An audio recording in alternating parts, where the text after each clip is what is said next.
শারীরিক অবস্থার আরও অবনতি হওয়ায় তমলুকের বিজেপি সাংসদ অভিজিৎ গঙ্গোপাধ্যায়কে দিল্লি নিয়ে যাওয়া হচ্ছে। আরও উন্নত চিকিৎসার জন্য কলকাতা হাইকোর্টের প্রাক্তন বিচারপতি অভিজিৎকে সেখানকার এইমস হাসপাতালে ভর্তি করানো হবে।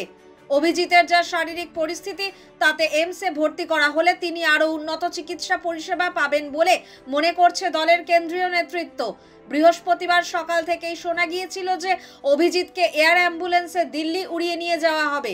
তবে এই খবর প্রথমে হাসপাতাল কিংবা বিজেপি সূত্রে নিশ্চিত করা হয়নি। বেশ কয়েকদিন ধরেই দক্ষিণ কলকাতার একটি হাসপাতালে চিকিৎসাধীন রয়েছেন অভিজিৎ।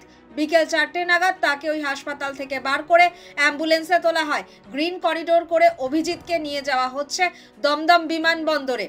বিকেল 5টা 35 একটি বিমানে দিল্লি নিয়ে যাওয়া হচ্ছে অভিজিৎকে। সাংসদের শারীরিক পরিস্থিতির কথা মাথায় রেখে এয়ার অ্যাম্বুলেন্সের সব রকম ব্যবস্থাই রাখা হচ্ছে।